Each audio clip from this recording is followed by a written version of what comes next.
तो पुण्यात्माओं परमार्थ के लिए संत आते हैं, और जो परमार्थ नहीं कर सकता वो खाक संत है। और संत किसे कहते हैं? सतगुरु उसे कहते हैं। सतगुरु के लक्षण कहूँ, मधुरे बैन विनोद, 4 वेद 60 शास्त्र वो कहे 18 बोध। सतगुरु होगा जो इन सदग्रंथों से ज्ञान दे और प्रमाणित ज्ञान हो। अब जो प्रसंग चल रहा है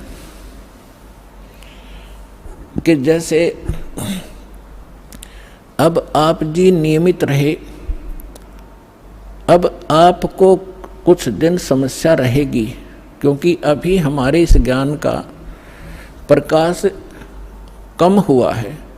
घर घर के अंदर विरोध है, गांव गांव में विरोध है, समाज के अंदर विरोध है, क्योंकि जगत और भगत के क्रियाओं में और विचारों में सदा से भिन्नता रही है। और इसीलिए कहा है कि जगत और भगत का आपस में विरोध रहा ही है, और ये रहेगा भी। जब तक जगत को आप जैसा ज्ञान नहीं होगा तो वो विरोध करेंगे ही करेंगे, स्वाभाविक है। उनको अच्छा सा नहीं लगता। जैसे यहाँ पहली बार कोई व्यक्ति आता है और दूसरा आके प्रणाम करता है, वो खड़ा खड़ा देखता रहता है, ये क्या कर रहे हैं यहाँ पर, उसको अच्छा सा नहीं लगता, क्योंकि वो तो अहंकार में कोई छोटी मोटी पोस्ट हो तो उसने तो भारी बात हो जाती है, कैसे लंबा लेटूं। ये होता उनमें जो भक्तिहीन होते पिछले जन्म के, और पिछले जन्म के भक्ति युक्त प्राणी होते हैं, चाहे कितना बड़ा अधिकारी हो तुरंत समर्पित हो जाता है। वो पिछले संस्कार उसको अपने आप झुका देते हैं। उदाहरण के लिए जैसे सरसों आपने देखा होगा, सरसों जब तक उसकी फलियों में दाने नहीं होते, यानी उसकी कीमती नहीं होती, तब तक वो ऐसे खड़ी रहती है। और जो जो वो पकती चली जाती हैं और वो उनमें वो कीमती बनती जाती है, उनकी वैल्यू बनती है, वो झुकना शुरू कर देती है। और इतनी झुक जाती है कि जमीन को छूने की चेष्टा करती है, क्योंकि ईब उनकी कीमत बन गई, वो कीमती हो गए, उनके अंदर वो शक्ति आ गई, वो कीमत बन गई। और जब तक वो यूजलेस थी, वो न्यों खड़ी थी आकड़ी ऊपर ने। तो इसी प्रकार जो पूर्व जन्म के भक्ति युक्त होते हैं, उनका स्वभाव होता झुकने का, वो खड़े रह ही नहीं सकते। उनके अंदर पिछली भक्ति इतनी जबरदस्त होती है। और जो भक्तिहीन होते हैं वो अकड़े रह अकड़े नोक, लेकिन उनमें भी भक्ति बन जाएगी। सत्संग सुनेंगे, भगवान की अमृत वाणी सुनने मात्र से संस्कार शुरू हो जाते हैं। चाहे वो घर पर सुन रहा है मालिक दास के वचन, किसी टीवी पे, या अपने किसी इस सिम के अंदर या इस चिप के अंदर से जो सत्संग सुनते हैं, वो भी संस्कार भरने शुरू हो जाते हैं, उसमें वजन बनना शुरू हो जाता है। फिर धीरे धीरे यहाँ भी आता है, फिर सत्संग सुनता है, यहाँ जो है प्रणाम करता है, फिर उसके अंदर वो भक्ति संग्रहित होकर अपने आप झुकना उसका स्वभाव बन जाएगा। फिर उसको बुरा लगेगा जब झुका नहीं का, तो प्रणाम नहीं करेगा, तो उस पर कह नहीं जा। तो जो प्रसंग चल रहा है कि अब ये बिचली पीढ़ी चल रही है, और इसमें क्योंकि सत्संग एक सामूहिक तौर से सब विचार व्यक्त किए जाते हैं, ये एक सामूहिक लेक्चर है जिसमें प्रथम कक्षा के बच्चे भी होते हैं जो पहली बार आए हैं, कुछ ऐसे भी होते हैं जो वैसे ही सत्संग श्रवण करने के लिए भी आए हैं, कुछ ने आज ही उपदेश लिया है, कुछ 2 वर्ष के हो गए, कोई 4 बार आए हैं, कोई पुराने भक्त हैं। तो सभी के अनुकूल इस सत्संग के माध्यम से संदेश दिया जाता है, और उनको जिसको जहाँ कोई त्रुटि होती है ये वचन वही काम करते हैं।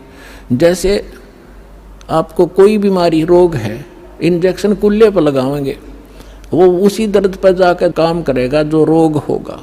इसी प्रकार कोई रोग की टेबलेट है, मुख से खाई जाती है, वो अपने आप वहाँ काम करेगी जहाँ वो रोग है। तो इसी प्रकार ये सत्संग सामूहिक तौर से सबके ऊपर बिखेरा जाता है, और जिस सत्र का जो भक्त होता है उसको उसी सत्र का ज्ञान उसके लिए अनिवार्य होता है, और उससे फिर वो प्रेरित होता है, फिर संभल जाता है, कोई त्रुटि भी उससे हो जाती है।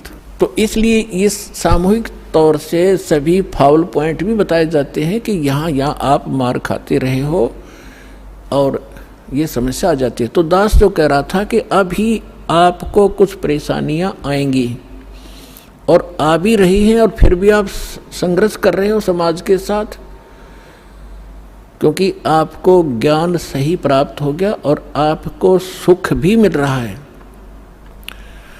और समाज अभी इस ज्ञान से अपरिचित है। तो अभी कुछ दिन और थोड़ी सी समस्या आपको रहेगी, फिर जब पूरे विश्व में ये ज्ञान फैल जाएगा, सब आपके साथी हो जाएंगे। आप जो भी वचन कहोगे, जैसे हमने रामायण और महाभारत सुनते सुनते कान पक गए, हजारों वर्षों से सब ने सुन ली, सब ने मान ली, सारी सही, बिल्कुल राम कृष्ण समर्थ भगवान। अब कोई भी कितना खड़ा होकर कोई कहा करता कृष्ण जी ने न्यू कर दिया, सारे नाड़े लाया करते, हाँ जी बस ये समर्थ शक्ति है, सर्वशक्तिमान है, हाँ जी। अब कहते हैं झूठ को 100 बार सुन ले वह सच लगने लग जाती है, और हमने सुन रखी थी लाखों बार, तो वो एक रस हो गया था, कोई ऑब्जेक्शन नहीं रहा। अब ये सच्चाई भी ऐसे ही दास बार बार रह कर सुनाओगा, तो ये सच्चाई भी आपको एक दिन सबने स्वीकार करनी पड़ेगी, और सभी ऐसे ही गर्दन हिलाया करेंगे, बिल्कुल सही, यही है ज्ञान, और ज्ञान ही नहीं, और यही कबीर है भगवान, और भगवान ही नहीं, इस ज्ञान से ही होगा। तो इस प्रकार अभी आपको प्रॉब्लम रहेगी और संघर्ष करो। ये तो आज़ादी की सी लड़ाई समझ लेना, लेकिन हमारी लड़ाई हथियारों की नहीं, ज्ञान के शस्त्र से हमने लड़ना है।